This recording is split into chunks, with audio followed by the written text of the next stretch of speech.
All right, guys, this is the last part of this 7-part series. Now that I've shown you what I do to sell all different types of property and my marketing strategies, what I ask from the seller, now I'm gonna break down my marketing strategies from social media to farming to sphere of influence to all that stuff. I'm gonna break it down for you because this is one of the most important things when it comes to selling real estate. Doesn't matter what you're selling, it's extremely important that you have a good marketing strategy. Really, really important. So the first thing is prep work. We talked about it in every single section in the first 6 chapters or sections of this series. Prep work is everything, whether it's just a normal residential property and you're paying for a maid, landscaper, pool guy, whatever that is, whether you're paying for drones, whether you're paying for virtual staging, whether you're paying for anything, right? The prep work is everything. Nowadays, everybody has access to, internet on their phone, laptop, desktop, whatever it is. They really don't need an agent. They really don't, right? They can literally go straight to the listing agent, which could be you, right? And you could double end it, but it's your prep work that's extremely important. Get to know the area around the property. Get to know the property, the ins and outs of it. If it's a normal property, just residential, great, but still know what's going on around it. How close are the parks? How close are the schools? If it's a commercial property, get to know the tenants. Have they been there for 5 years, 10 years, 15 years, 1 year? Is there a big turnover ratio? Know these things. If it's luxury, how amazing is this property as compared to the other luxury properties around it, right? Think about those things. Even if it's just a condo, hey, this is the greatest condo community in, LA or Miami or New York or whatever the case may be, but do your prep work to explain, why this property is so amazing and why people should buy it. It's really up to you to sell it, not just to take pictures with your phone and do nothing, right? So prep work is everything. First impressions are absolutely everything, okay? Next is presentation. How you present something is so important. I have a full team. I have an assistant, I have a social media content strategist, I have an editor, I now have a social media ads person, I have a photographer, a videographer, I now have a YouTube SEO guy. It's crazy, right? But a lot of things that we go over or that my team goes over is even something as simple as a thumbnail. A lot of times with videos, they'll do what's called a split test, right? To where they're trying 2 different types of thumbnails to see which one is gonna bring more clicks and more views and people will watch more. And it's the same thing for Instagram or TikTok, right? We'll try different thumbnails, they'll try different taglines, they'll try different titles, things like that. So you really have to think about how you're presenting this property and how people are gonna perceive it, right? If it's just a normal house, doesn't matter. You need to think, what's gonna set you aside from everyone else. So presentation is extremely important. Don't just write something simple. Try and get creative. Try and think, if it was you buying that multifamily unit, if it was you buying that commercial or that luxury or that piece of land or whatever it is, right? Think outside the box. Presentation is extremely important. Third is social media. You need to have a good social media presence. The last chapter I just did on luxury and high rise, if you're going in there to pitch somebody, and it's an even playing field with all these great agents that have sold, $1 billion in real estate or 2 billion or 500 million or 100 million, whatever that number is, what is gonna put you apart from everyone else? Social media is important. Everybody wants followers, everybody wants friends, everybody wants that stupid blue check mark, right?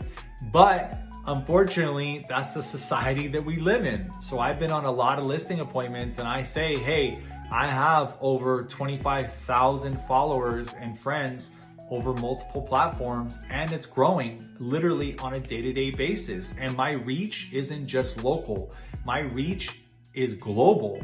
And that's really important. And I really make them see that. I make them see that I'm not just some local agent. I'm not just marketing to the local, buyers. I'm marketing to a global presence. You never know who can come into your city or who got transferred or who's in the military or whose job just transferred them or they had to move there for a family member. You don't know. So it's really important that you really push on your social media because you never know who's watching. Keep growing it, keep growing it. Next is farming. I farm, now obviously you can't send postcards to everybody in your city, right? It would cost you literally hundreds of thousands of dollars every single month.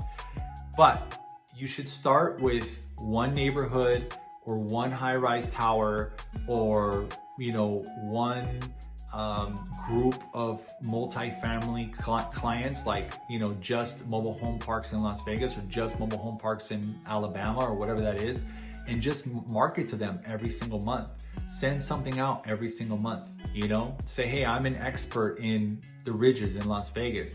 Hit it every single month, right? I'm an expert in the bird streets in California. I'm an expert, but remember, it's gonna take time. If you don't get results in the first month or 3 months or 6 months, it's normal. That's why they call it farming. Farming takes time.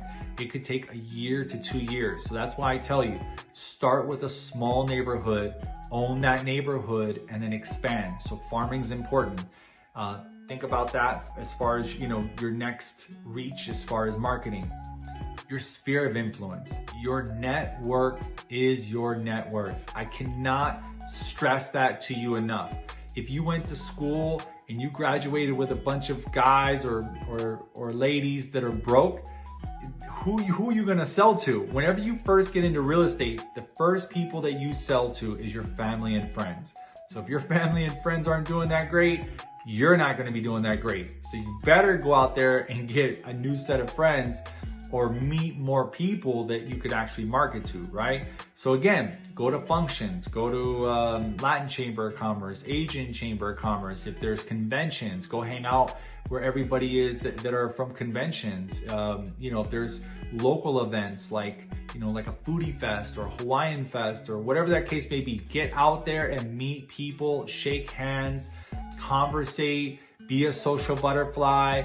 It's all about how many people do you know and staying in contact with these people. You can't just shake a hand, give a card, and then dip, right? It's really important that you stay in contact with these people, but you have to be genuine. You can't just say, oh, hey, how's your day? How are you? Do you know anybody that wants to buy a house? No, just keep it casual, right? Keep it casual. People don't want to feel like they're your friend and get pitched, and you shouldn't be doing that. You should go out there and meet people, not only to get business, but just to expand your sphere of influence, just for anything. You never know who you can meet anyways. You can meet a good electrician, good plumber, good tile guy, maybe a good insurance agent, whatever the case may be, right? So get out there, expand your sphere of influence. Next is presentations for showings, right? It's really important that you get a nice presentation so that when people come and see the property, they have something nice to take back, okay? Not only are they gonna take that back and they're gonna look through it when they get home, they're gonna keep looking at it and they're gonna wanna go back. Or maybe they have a friend or family member that could be interested in it and they give it to that friend or family member or somebody that they work with, right? On top of that, it's gonna help you for future business. They're gonna go, wow, I picked up this folder from this listing that I went to and they did such an amazing job. And Joe from my job wants to sell his house. So I'm gonna give this presentation to Joe because I care about Joe and I want Joe to have a really good agent, right? So it's only gonna help you in all aspects. Remember, none of this stuff happens overnight. It takes anywhere from 6 months to a year and a half of everyday marketing to get to be successful, to even start to gain some traction, right? Next is MLS. Don't just do the bare minimum on MLS. Whatever you have, if it's a solar agreement, if it's anything you have, put it in the documents. Try and think about what you're writing on the description, right? Sometimes, well, every time, if I have a house that's over $1 million or 2 million or wherever the case may be, I bring in an actual writer. I bring in somebody that actually writes for magazines and writes for newspapers because he's the expert. He's gonna be a lot more eloquent than I am, right? I'm not the greatest at writing, so I actually pay a content writer to come in, sit with my seller. My seller tells the content writer about the property and he writes a much better MLS description, a much better social media description, a much better everything than I do, right? It's really, really important. And if you do magazines or anything like that, You can write the magazine article as well based around that subject property. The last thing is the importance of having good relationships with other agents, right? Don't feel that you have to hate on other agents and they're doing so great. In this world, in this industry, it's you versus you. You cannot compare yourself to someone else. Someone else may have been in the business 10 years, or somebody else may have been born into money, and that family members, friends and family have money, so they're able to get higher end listings or whatever the case may be. Don't compare yourself. It's not important, right? You're gonna get where you're supposed to go due to your hard work. So just focus on you, right? Don't hate on other agents, right? It's important to get to know other agents. You can learn a lot from other agents. I learned from new agents, seasoned agents. I try and get to know as many agents as I can, and I try and get to have a good relationship with them, because you never know when you're gonna have a client contact you and say, hey, I have a client moving from California or from Arizona, and they're looking for this, and you're trying to find it, you can't find it. What's the next best thing you can do? Start calling agents and say, hey, do you have anything like this? If you get it, please call me, I have a client. It's really good to have a good relationship with agents. And whenever you're out there with buyers, right? I know this is kind of the flip side of things. If you have a good relationship with an agent, it's really gonna benefit you, because as a listing agent, it's not about who has the highest offer, it's who is gonna close the transaction, right? I've had my offers accepted and our offer was lower than other offers because they know that I'm gonna close the deal. And I went over offers with my sellers and said, hey, this guy's offering, 1.2, and you have other offers at 1.1 or 1.5, but at 1.2, we don't know if they're gonna qualify because they're at the height of their debt to income ratio, right? So you have to think about these things. You don't wanna waste time, because every day that goes by, the market changes, right? So I hope this helps you guys in your marketing efforts to market all these different types of real estate that I went over in the previous chapters. I hope you guys crush it, keep at it. Remember, real estate isn't a quick way to make money. Real estate involves millions of dollars in real estate. You're representing a buyer or a seller in one of the biggest transactions of their life, right? So don't just see it as a way to fill your pockets. See it as a way to really help your client get the best deal possible, or make them as much money as possible. That's what's important, right? The money will always be there, but it's really important that you're for your client first, right? So for more information like this, make sure you subscribe, like, and follow. We'll see you on the next one.